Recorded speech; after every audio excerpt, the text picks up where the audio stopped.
Good morning student. देखिए एक question दिया गया न्यूमेरिकल, एक cricket ball is thrown upward with a velocity of 60 metre per second, ठीक है। और ए आपका दिया गया -10 मीटर पर सेकेंड स्क्वायर, ठीक है। देखिए जब एक चीज़ ध्यान रखिएगा, जब रिटार्डेशन होता है, ठीक है, तो आपकी जो आपका एक्सीलेशन होता है वो आपका निगेटिव होता है, ठीक है। और देखिए जब मतलब कहने का मतलब है कि जैसे कि ऐसे समझिए कि जैसे कि आप जैसे जब किसी की स्पीड जो है वो इंक्रीज़ हो रही हो, ठीक है, तो आपका जो एक्सीलरेशन होगा वो पॉजिटिव होगा, ठीक है। जैसे कि आप ट्रेन बैठते हैं तो जब ट्रेन चलती है तो उसकी स्पीड धीमे धीमे धीमे धीमे धीमे क्या होती है, इंक्रीज़ होती बढ़ती है, तो आपका एक्सीलरेशन क्या होता है, पॉजिटिव एक्सीलरेशन होता है। और जब जैसे कि आफ्टर ब्रेक, जैसे ब्रेक लग जाता है गाड़ी में, जैसे ब्रेक लगता है तो ब्रेक लगने के बाद क्या होता है कि उसकी जो स्पीड होती है वो धीमे धीमे कम होती है।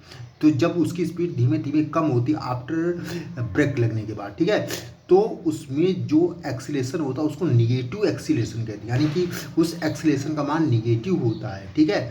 और उसको रिटार्डेशन कहते हैं। तो जब हम किसी गेंद को ऊपर की ओर फेंकेंगे, ठीक है, तो उसके एक्सीलेशन को ग्रेविटी कहते हैं। क्या कहते हैं, ग्रेविटी, अंडर ग्रेविटी। और ग्रेविटी का मान आपका 9.8 होता है, 9.8 मीटर पर सेकंड होता है, और जिसको राउंड ऑफ में इन्होंने 10 माना है। और चूंकि गेंद को ऊपर की ओर फेंक रहे हैं, जब ऊपर की ओर फेंकेंगे तो गेंद की स्पीड क्या होती है, धीमे धीमे धीमे धीमे कम होती है, क्योंकि वो ग्रेविटी के अपोजिट जा रही है। कहाँ जा रही है, ग्रेविटी के अपोजिट, तो उसकी स्पीड धीमे धीमे कम हो गई, ठीक है।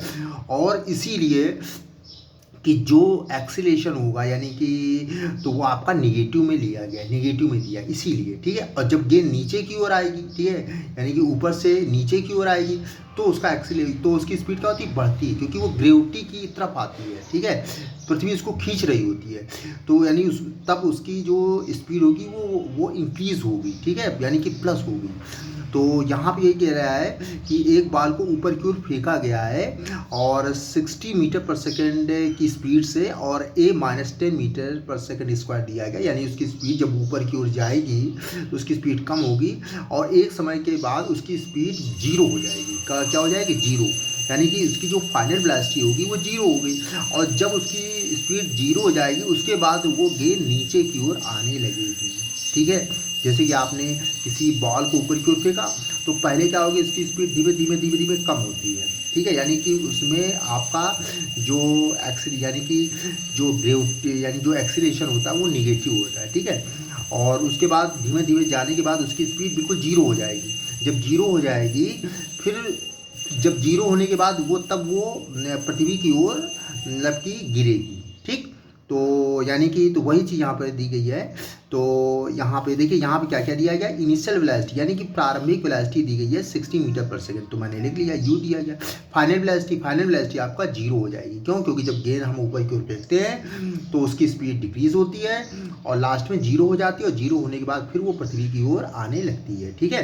तो v जीरो हो जाएगी एट मैक्सिमम हाइट, ठीक है, द v बिकम जीरो, ठीक है, यानी कि बिकम्स हाइट यानी कि मैक्सिमम हाइट में उसकी वेलोसिटी क्या होगी, जीरो होगी, ठीक। और जैसे कि आप है, आप गेंद फेंकिए ऊपर की ओर, जब गेंद ऊपर की ओर फेंकेंगे तो उसकी स्पीड धीमे धीमे कम होगी, अंत में जीरो हो जाएगी, और जीरो होगी तो पृथ्वी की ओर लौटने लगेगी। इसके बाद देखिए ए दिया गया -10 मीटर पर सेकंड स्क्वायर। अब हमको टी निकालना है, तो आपको देखना पड़ेगा कि इसमें से कौन सा फार्मूला लगेगा। तो हमने फर्स्ट फार्मूले का यूज़ कर लिया, इसका फर्स्ट फार्मूला हमारा था, ठीक है। ये क्या था, v=u+at। वी है फाइनल वेलोसिटी आपकी जीरो हो जाएगी, u आपकी 60 दी गई है, a आपका -10 दिया गया था, इंटू टी आपको निकालना है, ठीक है। अब देखिए इसको निकालने के लिए देखिए ये आपका ये हो जाएगा 0 बराबर 60 -10t, ठीक है। अब 10t निगेटिव इधर आके क्या हो जाएगा, पॉजिटिव हो जाएगा, तो 10t=60 और t=10 मल्टीप्लाई में इधर आपका डिवाइड में हो जाएगा, तो आपका 6 सेकेंड आपका आ जाएगा, ठीक है। अब दूसरा दिया गया है, यानी कि मैक्सिमम हाइट तक उसको पहुंचने में, यानी कि time taken to the ball to reach the maximum height, यानी कि अधिकतम हाइट तक पहुंचने में उसको 6 सेकंड का टाइम लगेगा। 6 सेकंड के बाद वो अधिकतम ऊंचाई तक पहुंचेगी और बाद में पृथ्वी की ओर लौटने लगेगी, ठीक है। इसके बाद कह रहा है कि the maximum height reached by the बाल, ठीक है। अब देखिए इसमें हमने टाइम निकाल लिया है, ठीक है, यहाँ यानी कि 6 सेकंड उसको लगेगा। अब यहाँ कह रहा है मैक्सिमम हाइट बताइए कि जहाँ तक बाल गई है, ठीक है। अब मैक्सिमम हाइट बताने के लिए हमने क्या किया कि सेकंड इक्वेशन का फार्मूला था उसको लगाएंगे, यानी कि एस बराबर U T plus half A T square, ठीक है। तो देखिए यू आपका कि यू माने इनिशियल वेलोसिटी ये आपकी 60 दी गई है, इंटू टी कितना दिया गया है, टी आपका देखिए मैंने निकाल लिया है, टी क्या निकाला 6 सेकेंड, तो ये हो जाएगा इंटू 6 इसका प्लस हाफ ए है -10 इंटू टी का स्क्वायर, टी भी आपका 6 है तो 6 इंटू 6। अब देखिए ये 2 से अब 60 इंटू 6 तो 360 हो जाएगा, और इसके बाद 2 से इसको कट करें तो 5 आएगा, और 5 6 जा 30, ठीक है 30, और 36 जा ये हो जाएगा -180, क्योंकि माइनस है -180, तो 360 -180 तो आपका 180 मीटर आपका आ जाएगा, ठीक है। यानी कि वो अधिकतम ऊंचाई तक जाएगी कितनी 180 मीटर तक, और कितना टाइम लगेगी 6 सेकंड। देखिए इसमें 3 फार्मूले होते हैं, तो आपको खुद समझना पड़ेगा कि इसमें 3 में से कौन सा फार्मूला हम लगाएं कि हमारा आंसर आ जाए, ठीक है।